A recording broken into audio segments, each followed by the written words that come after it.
चांदनी रात में सोल्जर्स का एक बड़ा ग्रुप आसमान में उड़ते हुए उस सेलेस्टियल डीमन की तरफ बढ़ रहा था। डीमन ठंडी और घमंडी आवाज में पूछता है कि क्या उन्हें सिर्फ ब्लड और फियर ही चाहिए, और जैसे ही आर्मी हमला करती है वो गुस्से में कहता है, अगर यही चाहते हो तो यही मिलेगा। और अचानक लोगों के शरीर ब्लास्ट होने लगते हैं, पूरा स्काई रेड हो जाता है और ब्लड बारिश की तरह गिरने लगता है। चारों तरफ चीखें, डर और दर्द फैल जाता है। डीमन फिर एक और अटैक की तैयारी करता है, लेकिन डर को दबाकर सोल्जर्स एक साथ उस पर टूट पड़ते हैं। तब डीमन गुस्से और घमंड से कहता है कि आज उन्हें डेमोनिक आर्ट्स की असली पावर दिखाई जाएगी। जमीन जोर से कांपने लगती है और धरती से एक जायंट हाथ निकलता है जो भागते हुए सोल्जर्स को पकड़कर क्रश करता और घसीट लेता है। मरते हुए लोग सोचते हैं कि क्या सच में इतना कुछ पॉसिबल है? क्या इतने लोग मिलकर भी एक अकेले इंसान को नहीं हरा पाए? और फिर वो हाथ आसमान में बंद हो जाता है और एक बार फिर ब्लड रेन होने लगती है। डीमन मुस्कुराकर पूछता है कि अगला चैलेंजर कहां है, लेकिन लाशों से भरा बैटलफील्ड पूरी तरह साइलेंट हो जाता है। तभी अचानक डीमन को कुछ महसूस होता है और वो अपनी छाती पकड़ लेता है। खून की खांसी आने लगती है और एक काली मिस्ट उसकी तरफ बढ़ती है। ये उस डिमोनिक आर्ट की प्राइस थी जिसे उसने हद से ज्यादा यूज किया था। अनगिनत सोल्स खाकर पाई गई एब्सोल्यूट पावर अब उससे अपना बदला ले रही थी। उसे भरोसा था कि वो एक दिन इस कर्स को तोड़ देगा जिसे कोई नहीं तोड़ पाया, लेकिन उसका एरोगेंस ही उसकी सबसे बड़ी गलती बन गया। अंधेरे के बीच से पर्पल आंखें उसे घूरने लगती हैं। जमीन से चेन्स निकलकर उसके पैर, हाथ और गले को जकड़ लेती हैं, जैसे उसे हेल की तरफ खींचा जा रहा हो। वो गुस्से और डर में चिल्लाता है कि उसे कोई मजबूर नहीं कर सकता। लेकिन तभी एक तेज लाइट उसके सामने चमकती है और उसका शरीर धीरे धीरे बिखरने लगता है। और उसी पल उसे एहसास होता है कि जिस डिमोनिक आर्ट के साथ उसने पूरी जिंदगी बिताई, उससे बचना कभी पॉसिबल ही नहीं था। अगर उसे दूसरी जिंदगी मिलती तो वो एक अलग रास्ता चुनता।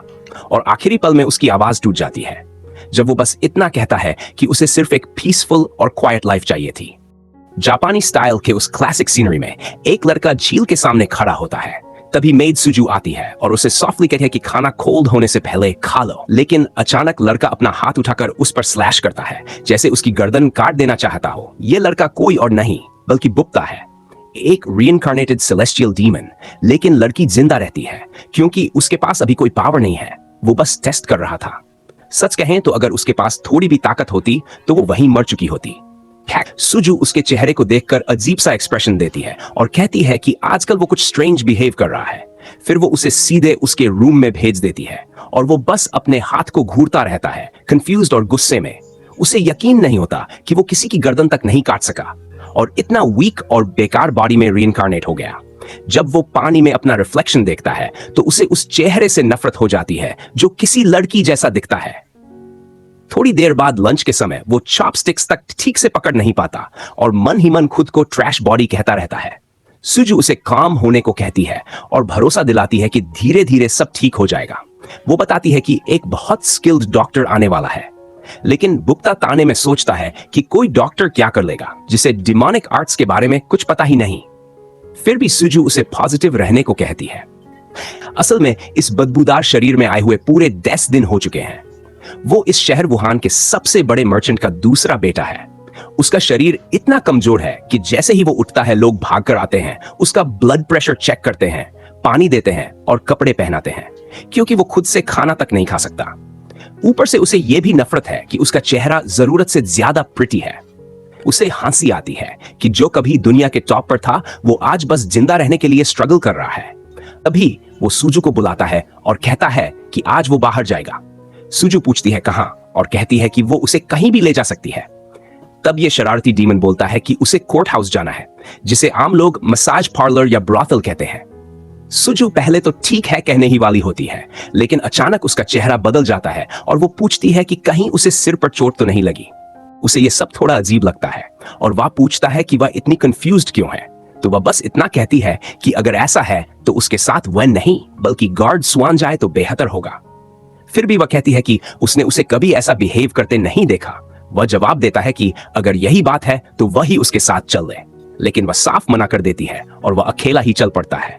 गेट खुलता है और टॉनेन उस आदमी को घूरता है। शिन किम अपना परिचय देता है और कहता है कि यंग मास्टर ने बहुत समय बाद उसे बुलाया है। हमारा प्रोटैगनिस्ट उसे देखते हुए सोचता है कि यह आदमी तो किसी तलवार का जीता जागता रूप है।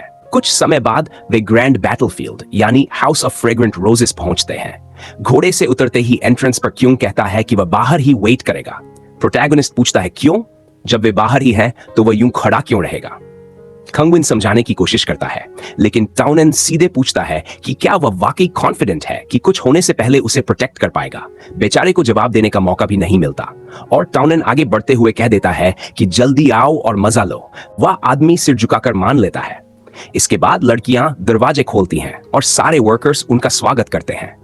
उसके चेहरे से साफ लगता है कि वह यहां ट्रबल करने आया है।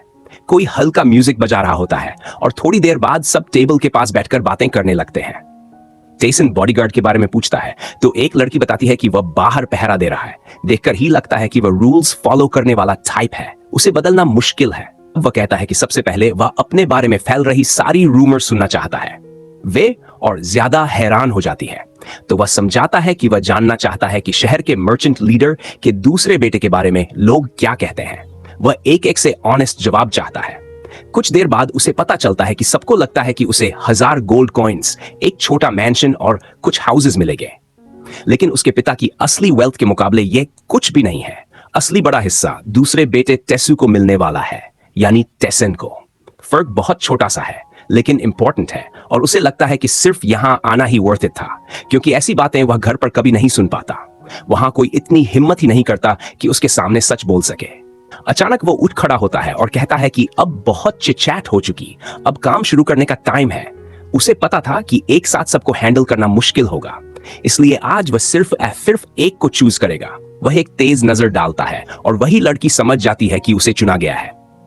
अगला सीन में वह बिस्तर पर होता है और वह लड़की पास आती है। बाहर बाकी लड़कियां आपस में गॉसिप कर रही होती हैं कि क्या वह फिर आएगा और उसने रायन को ही क्यों चुना। वह उसके बगल में बैठती है और वह पूछता है कि वह इस हाउस में कितने साल से काम कर रही है।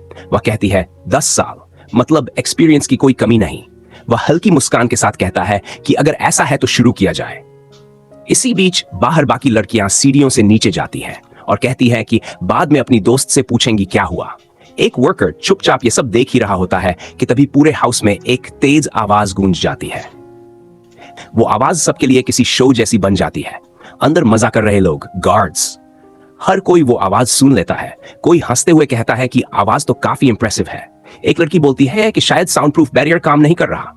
कमरे के अंदर आवाज काफी तेज थी और लड़की चादर कसकर पकड़े हुए थी, लेकिन असल में वह उसके दिमाग से कुछ एक्सट्रैक्ट करने की टेक्निक यूज कर रहा था। थोड़ी देर बाद वह दरवाजा खोलकर बाहर आता है और किलवान पूछता है कि क्या वह ठीक है। वह मुस्कुराकर कहता है कि वह पहले से कहीं ज्यादा बेटर फील कर रहा है। फिर वह सीढ़ियों से नीचे उतरता है और पीछे से सारी लड़कियां उसे देखती रह जाती हैं। कुछ देर बाद वे रायन को बुलाकर पूछती हैं कि अंदर क्या हुआ। वह पूरी तरह सेफ और जिंदा थी, और इतना ही नहीं, सब कहने लगती हैं कि वह पहले से भी ज्यादा ब्यूटीफुल लग रही है।